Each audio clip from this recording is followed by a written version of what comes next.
Son conocidos los años 711 y 1492 como aquellos que marcan el inicio de la presencia islámica y la rendición del último estado musulmán peninsular respectivamente.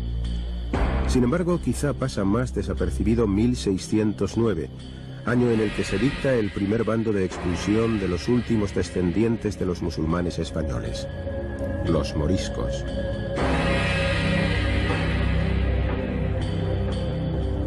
En este sentido, podemos hablar de la continuidad de la presencia del Islam entre los siglos VIII y XVII, aunque en diferentes fases. Una primera, de triunfo y preponderancia de los musulmanes andalusíes, seguida de otra en la que en ciertos territorios los dominadores eran los cristianos y los musulmanes tenían el estatuto de mudéjares, es decir, conservaban sus derechos de culto religioso, lengua, hábito y costumbres. Por último, la denominación de moriscos alcanza a todos los que ante el dilema impuesto por los conquistadores, exilio o conversión al cristianismo, optaron por quedarse en la tierra que les vio nacer, guardando en su interior el secreto de sus verdaderas convicciones.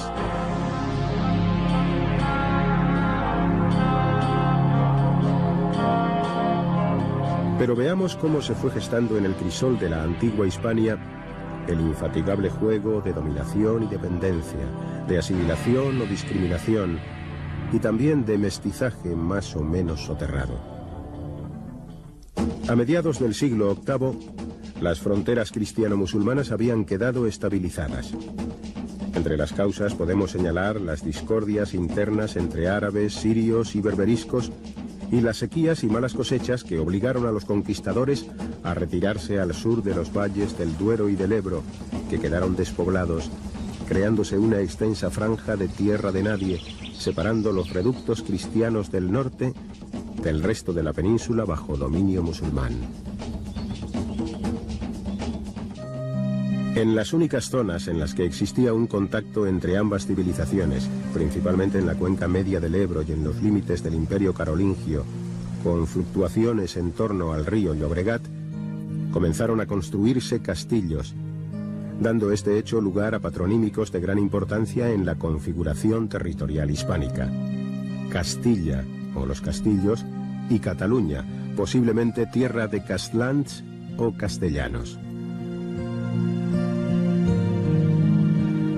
Los musulmanes quedaron dueños de la mayor parte del territorio peninsular, en el que se encontraban además las ciudades más importantes, y heredaron una economía de tipo urbano como era la visigoda, mientras que en los reducidos enclaves norteños sus escasos habitantes practicaban una agricultura de subsistencia. Mientras los musulmanes consolidaban su poder y su civilización en Al-Ándalus, en Damasco, sede del califato, se producía un cambio violento de régimen. La dinastía de los omeyas fue casi totalmente exterminada por los abasíes, quienes justificaron su acción en la corrupción y la impiedad de los derrocados, a la vez que anunciaban la llegada de un imán que restauraría la pureza del Islam. Pero no todos los omeyas perecieron en la masacre. Un nieto del califa derrocado llamado Abd al-Rahman había conseguido salvarse en su palacio de Al-Rusafa, situado en un oasis del desierto sirio. Desde allí, y tras un peregrinaje de 5 años, acosado por el hambre, ahuyentado por las armas, fugitivo de la muerte, cruzó el desierto, surcó el mar superando olas y estériles campos, desembarcó en la playa de Almuñécar y, apoyado por sus partidarios, venció frente a Córdoba a las tropas enviadas por el gobernador. Abd al-Rahman I fue solemnemente proclamado emir en la mezquita de Córdoba, que seguía compartiendo el edificio con una iglesia cristiana. Inmediatamente se proclama independiente del califa de Bagdad, y con ello Al-Ándalus nace como estado soberano. Fue Abd al-Rahman I quien comenzó la construcción de la mezquita, cuyo esplendor admiramos aún. Aunque se continuaron realizando ampliaciones, estas respetaron el estilo original. Entre todas las reformas sobresale la del siglo X por su gran riqueza decorativa. El magnífico mihrab, desde donde se dirigían las oraciones, es de dicho siglo. Sus muros y su techo están cubiertos por una compleja decoración en la que destacan los motivos geométricos y los textos en árabe.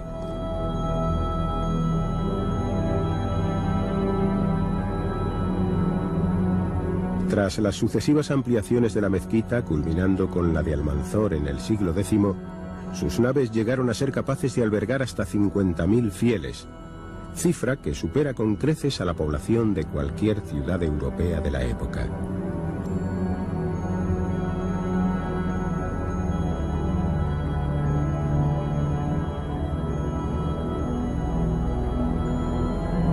Nostálgico de su tierra de origen, Abderramán hace traer palmeras y granados y edifica en las afueras de Córdoba el palacio de Al-Rusafa, que era el nombre del que tenía en la lejana Siria. Contemplé una palmera en Al-Rusafa, en el occidente lejano de su patria apartada. Le dije, ambos estamos en una tierra extraña.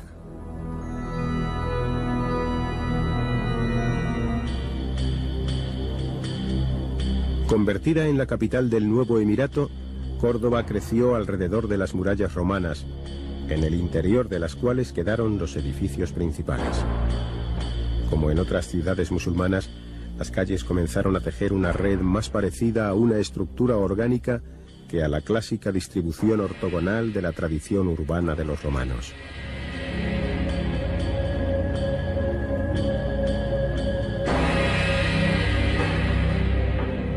Los nombres de las puertas indicaban los lugares hacia donde fluían los caminos o hacían referencia a una actividad, profesión o lugar habitado por una comunidad concreta. Puerta de Sevilla, de los judíos, de las nueces, de los drogueros.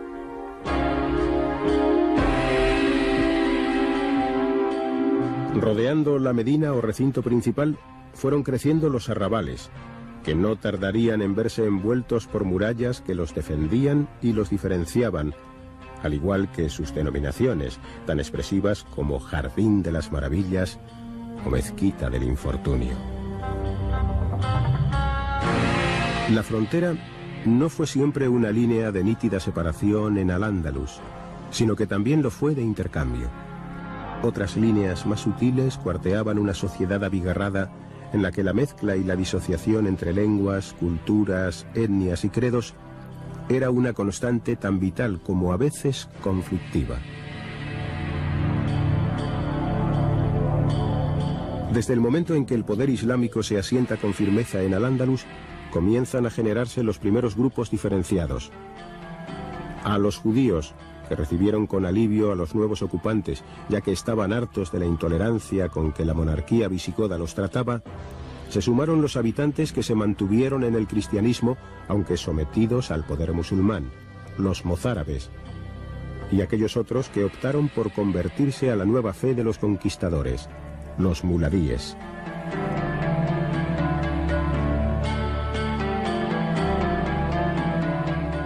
Aunque los recién convertidos al Islam, o muladíes, tenían los mismos derechos que los musulmanes, constituían una minoría diferenciada, vivían agrupados en barrios propios y su actividad principal era la artesanía.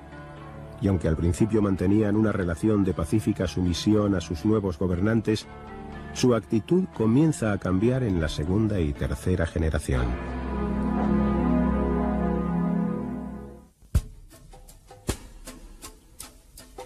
A comienzos del siglo IX, los muladíes comienzan a reclamar una mayor presencia y protagonismo en el reparto de poder en Al-Ándalus.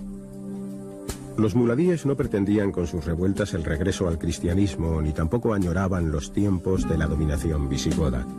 La mayoría de ellos eran piadosos musulmanes.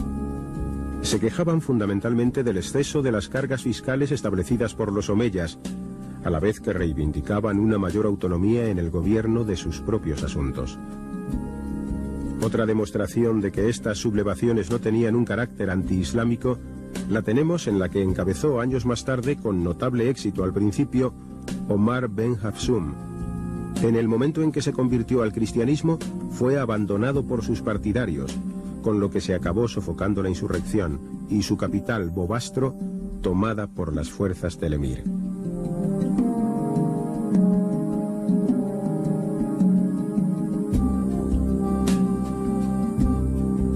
Las principales sublevaciones ocurrieron en Toledo, Zaragoza, Mérida, Lisboa, Huesca y Barcelona. La de mayor virulencia estalló en Córdoba, donde vivían al sur del Guadalquivir, y es conocida como la Rebelión del Arrabal. En estas revueltas tenían un papel destacado los alfaquíes, quienes estaban descontentos por el poco caso que el emir hacía de sus interpretaciones de la ley coránica, así como del estilo de vida que imperaba en la corte, pues las costumbres en Al-Ándalus eran más relajadas que en Oriente.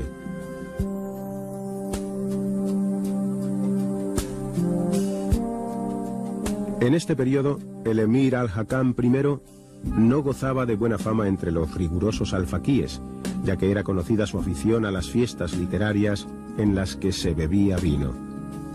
Los ánimos se iban caldeando con ocasión de las plegarias en las que públicamente se pedía la conversión del réprobo y en las que sonaban imprecaciones airadas como «borracho, ven a rezar», referidas al propio emir.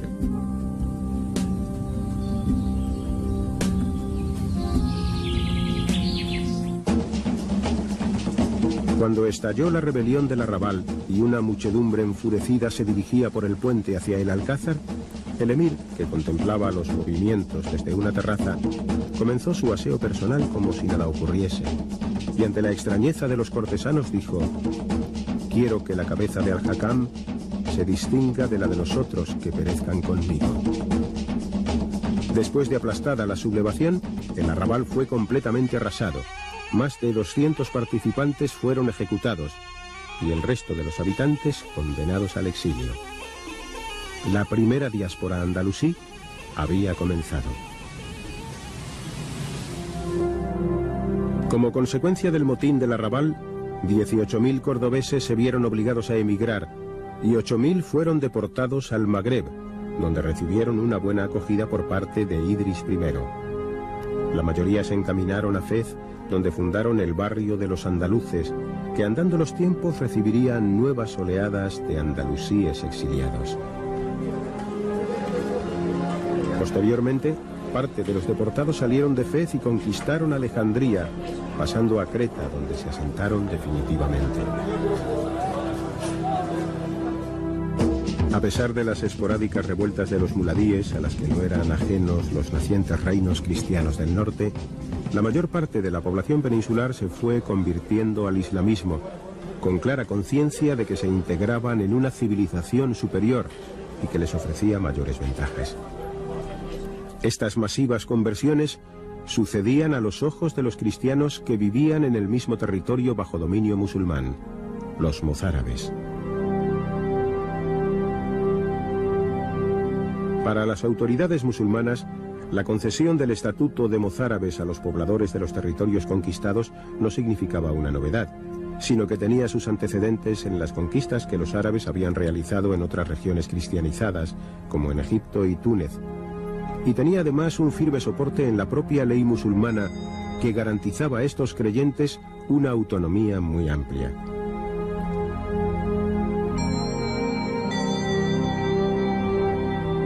El estatuto de mozárabe consistía básicamente en la posibilidad que tenían los que se acogían a este de continuar practicando la religión cristiana y en mantener su propia organización jurídica y política a cambio de pagar un impuesto especial.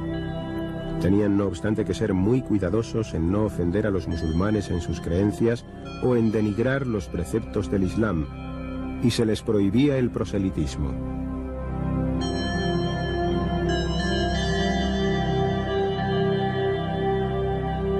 Los cristianos mozárabes estaban ya a mediados del siglo IX muy arabizados. Formaban a menudo parte de los ejércitos del emir, tenían cargos en la administración, aprendían árabe con menoscabo del latín y algunos disponían de harén.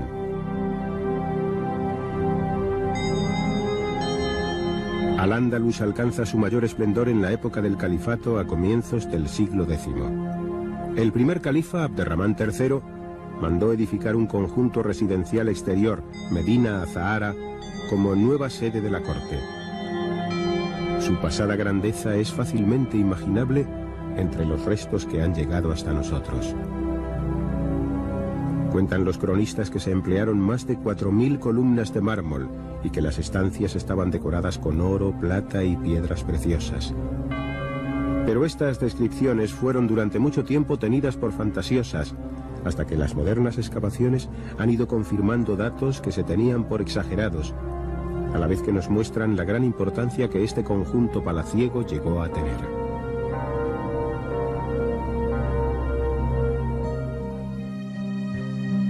La agricultura también experimentó un fuerte desarrollo, y cultivos como el olivo y los cítricos llegaron a su máximo grado de extensión.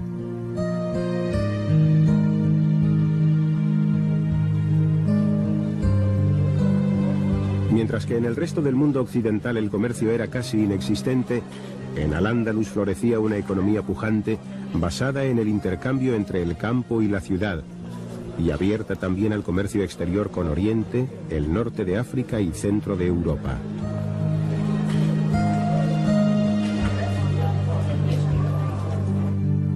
A la pujanza de la economía no tardó en seguirle un gran desarrollo cultural y científico, que hablaba con voz propia dentro del mundo árabo-musulmán, con el que comenzaron a establecerse fluidos intercambios de libros y de ilustres viajeros.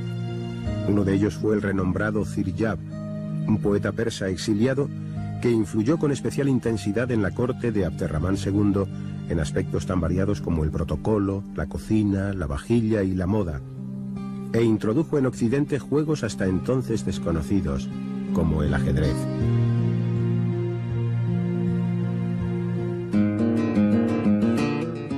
De toda la labor de Ziryab, cobró relevancia la referente a la música y al baile, que dejó honda huella en la tradición andalusí, hasta el punto de que se le considera uno de los embriones del sincretismo estético musical que andando el tiempo daría lugar al género flamenco.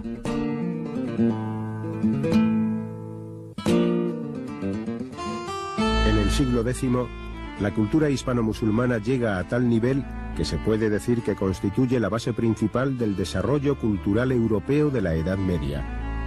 No en vano fue capaz de asimilar y transmitir la herencia de la antigüedad clásica. En el campo experimental llegó a superar a la de los propios griegos. En el ocaso del califato, los poetas andalusíes, una vez asimilada la rica y prestigiosa escuela iraquí, comenzaron a elaborar una obra original en la que ningún tema escapaba a sus elaboradas rimas. Desde los cantos a la naturaleza exuberante de las huertas y de los mimados jardines, hasta las fiestas báquicas, la hospitalidad, el amor y los cantos de alabanza a los guerreros, pues no en vano estamos en una sociedad donde lo militar no deja de estar presente. Así a un poeta, las ondas rizadas por la brisa en el Guadalquivir le parecen una cota de malla, y para una poetisa, su amiga, defiende la línea de sus labios de los que los desean, como se defiende la línea de la frontera de los atacantes. A una la defienden los sables y las lanzas, a la otra la defiende la magia de la mirada. Pero en el interior del territorio musulmán, otras líneas de separación fueron más decisivas en su declinar que los trazos aparentemente claros que marcaban las fronteras con los pujantes reinos cristianos. La gran complejidad étnica y tribal y la competencia entre los distintos linajes hizo que, una vez desaparecido Almanzor, acabasen las contundentes victorias sobre los cristianos, y los intentos de restaurar el linaje y la fortaleza de los primeros omeyas se vieron abocados al fracaso. Entre 1010 y 1030, Al-Ándalus se cuartea en 25 estados soberanos. Habían nacido los reinos de Taifa.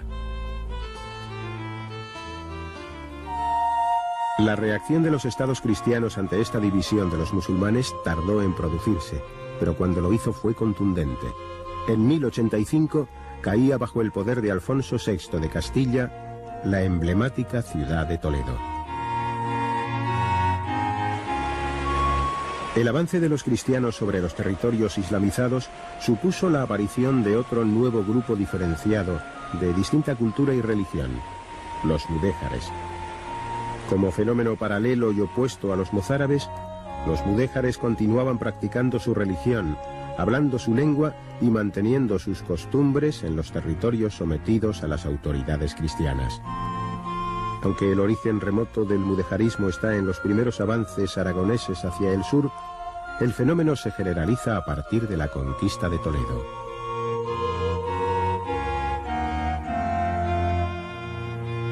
A lo largo de su existencia, los reinos de Taifa, que también vivieron momentos de esplendor y de gran brillo cultural, oscilarán entre el pacto y el vasallaje con los estados cristianos, la competencia entre ellos mismos, y cuando la presión de los cristianos se hacía insoportable, solicitarán ayuda al otro lado del estrecho. Pero estas ayudas se cobraban también un precio difícil de pagar. Las sucesivas oleadas de almohades y almorávides no solo combatían a las fuerzas cristianas, sino que pretendían devolver al Islam peninsular su primitiva pureza de costumbres y ritos, a sus ojos perdidas en las, para ellos, corrompidas cortes de las taifas. La intransigencia y el fanatismo religioso de los almohades hacia sus correligionarios alcanzó también a las minorías instaladas desde hacía siglos en territorio musulmán. Los mozárabes se vieron obligados a emigrar a los reinos cristianos, al igual que los judíos, quienes fueron bien recibidos en unos estados que comenzaban a crecer y necesitaban el aporte cualificado de nuevos pobladores.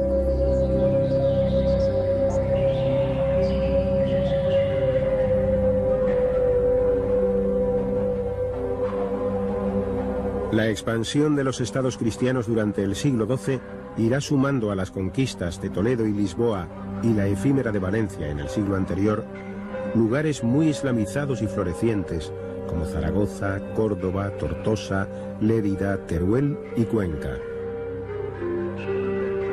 La batalla de las Navas de Tolosa en 1212 marca el principio del fin del poder almohade, y con la excepción del reino de Granada, la península pasa a ser controlada por los cristianos. Este espectacular avance lleva consigo que una gran masa de población musulmana, los mudéjares, quede dentro de las nuevas fronteras, y ambas comunidades tienen que inventar unas nuevas formas de relación y convivencia, ahora bajo dominio cristiano.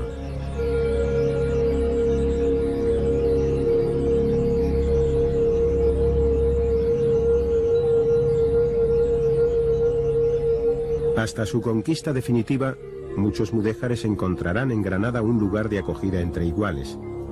Otros serán empujados hasta zonas rurales después de virulentas sublevaciones, como en Sevilla y Murcia, o se exiliarán en el norte de África.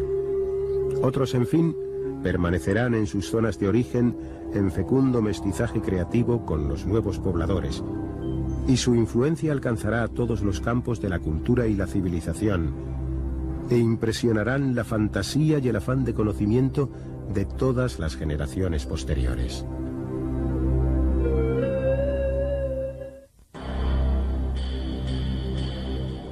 El arte mudéjar se desarrolla en la península de norte a sur en movimiento inverso a la penetración musulmana. Su originalidad lo hace irrepetible y único en el mundo. El empleo de materiales tan dúctiles como la arcilla y el yeso, la gran versatilidad del ladrillo y sus remates de azulejo lo dotan de una plasticidad extraordinaria, capaz de adaptarse eclécticamente a otras formas arquitectónicas preexistentes. Y en el interior de muchas construcciones cristianas, la filigrana de los artesonados dulcifica la severidad de sus muros de piedra.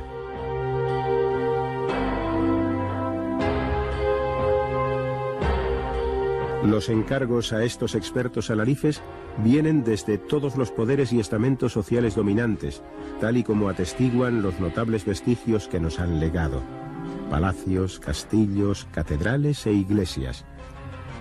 Y allí donde una minoría tenga la suficiente capacidad social y económica para levantar con orgullo su propio templo, dejarán también su impronta en las sinagogas, en ciudades que, como Toledo, destacaron en el fecundo intercambio entre las tres culturas peninsulares: cristiana, judía y musulmana.